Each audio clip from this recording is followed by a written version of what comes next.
안녕하세요. 6월 17일자 한경 모닝 경제 브리핑. 오늘 이 자료 보면서 핵심만 좀 빠르게 짚어보겠습니다. 요즘 경제 뉴스 참 복잡한데 여기서 여러분의 비즈니스나 재테크에 도움될 만한 그런 실질적인 정보, 관점 찾아보죠. 네, 안녕하세요. 아시다시피 고금리, 물가 부담, 거기다 지정학적 변수까지 경제 예측이 참 쉽지 않은데요. 맞아요. 이럴 때일수록 이제 정부 정책 방향이라든가 또 시장의 어떤 큰 흐름 이런 걸 놓치지 않는 게 중요합니다. 오늘 저희 분석이 아마 중요한 포인트를 잡는 데 도움이 되실 겁니다. 좋습니다. 그럼 먼저 정부 움직임부터 좀 볼까요? 20조 원 규모 2차 추경안이 논의 중이라고요. 네, 맞습니다. 핵심은 그 민생회복지원금 1인당 최대 50만 원까지 차등 지급될 수 있다. 이건데 이게 어떤 의미가 있을까요? 정부가 내수 진작에 상당히 강한 의지를 보이고 있다. 이런 신호죠. 특히 이게 지역화폐로 지급될 가능성이 좀 커서요. 단기적인 소비 촉진 효과는 분명히 있을 겁니다. 아, 지역화폐로요? 네. 그래서 기업들은 이런 흐름에 맞춰서 마케팅 전략 같은 걸 좀 고민해 볼 수 있겠고요. 다만 이게 차등 지급 방식이나 재원 마련 방안 이런 건 아직 조율이 좀 필요해서요. 최종 결과는 지켜봐야 할 것 같습니다. 그런데 바로 그 지점에서 좀 상반된 신호가 또 나온 것 같아요. 금융당국은 가계대출 관리를 더 강화하라. 이렇게 주문했다는 소식이에요. 네, 맞습니다. 5대은행 가계대출이 벌써 750조 원 넘었고 연체율, 특히 그 개인 사업자 대출 연체율이 오르고 있다는 게 배경인 것 같고요. 맞아요. 그게 참 경기 부양도 중요하긴 한데 금융 시스템 안정 이것도 놓칠 수 없다는 판단이겠죠. 가계부채 증가가 사실 분명히 좀 위험 신호니까요. 그렇죠. 특히 다주택자 대출이나 소위 갭투자 이런 걸 억제하려는 움직임은 부동산 시장이나 건설업계에 직접적인 영향을 줄 수 있습니다. 아, 그럼 개인 입장에서는 좀 네, 영끌 같은 좀 공격적인 자금 계획에 제동이 걸릴 수 있고요. 기업 역시 자금 조달 계획을 조금 더 보수적으로 점검할 필요가 생기는 거죠. 이렇게 정부 정책이 어떻게 보면 약간 다른 방향을 가리키는 듯한데 그럼 시중 자금 흐름은 어떻습니까? 6월 들어서 은행 요구불 예금이 15조 원이나 줄었다. 이건 좀 주목해야 할 것 같은데요. 네, 그게 이제 금리 인하 기대감 때문에 은행 예금 매력이 좀 떨어지면서요. 돈이 더 높은 수익을 찾아서 움직이는 이른바 머니무브 현상으로 보입니다. 머니무브요? 네, 실제로 증시 투자자 예탁금이나 증권사 CMA, 그러니까 단기 자금 넣어두는 계좌 잔액은 늘었거든요. 저금리 환경에서 조금이라도 더 나은 투자처를 찾는 움직임이 빨라지고 있다. 이렇게 볼 수 있겠습니다. 그렇군요. 물가 쪽 얘기도 좀 해보죠.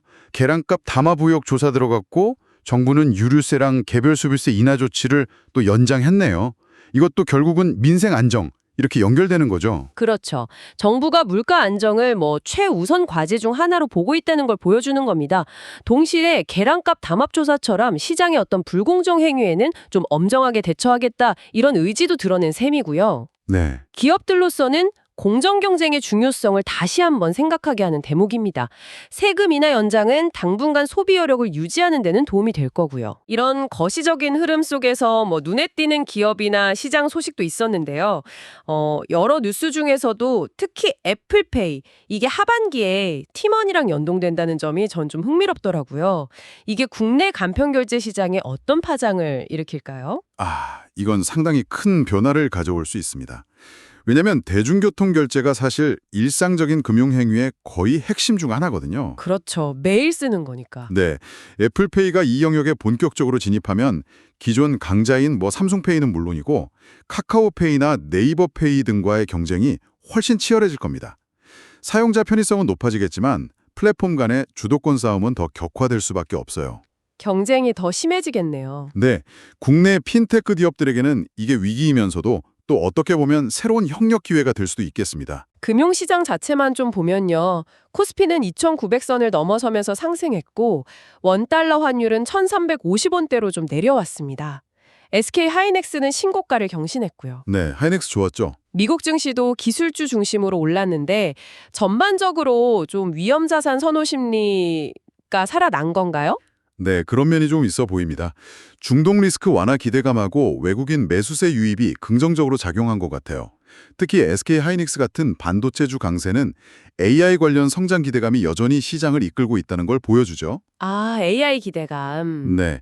다만 환율 변동성은 수출입 기업에게 계속 부담 요인이 될 수 있으니까 이건 면밀히 지켜봐야 합니다. 오늘 이야기를 좀 종합해보면 정부는 경기 부양과 리스크 관리 사이에서 약간 줄타기를 하고 있는 것 같고요. 시장의 돈은 더 높은 수익을 향해서 좀 빠르게 움직이고 있습니다. 그리고 기술 혁신 분야, 특히 AI나 간편 결제 같은 영역에서는 새로운 경쟁 구도가 만들어지고 있고요. 이 모든 것이 여러분께는 어떤 의미일까요? 한마디로 말하면 변화와 기회가 공존하는 그런 복합적인 환경이라고 할 수 있겠습니다. 정부의 좀 상반된 정책 신호 속에서 자금 조달이라든지 소비 환경 변화 이런 것에 대한 대비가 필요하고요. 네. 하지만 반도체, AI 같은 첨단 기술 분야의 성장 동력은 분명한 기회가 될 수 있습니다. 이런 변화 속에서 좀 유연하게 대응 전략을 짜는 것이 중요해 보입니다. 마지막으로 이런 질문을 한번 던져봅니다. 한 손으로는 돈을 풀어서 소비를 살리려 하고 다른 한 손으로는 늘어난 빚 때문에 돈줄을 죄려 합니다. 이 상반된 신호 속에서 기업과 개인은 어떻게 균형을 잡고 안정과 성장의 길을 모색해야 할까요? 한번 곱씹어 볼 만한 질문인 것 같습니다.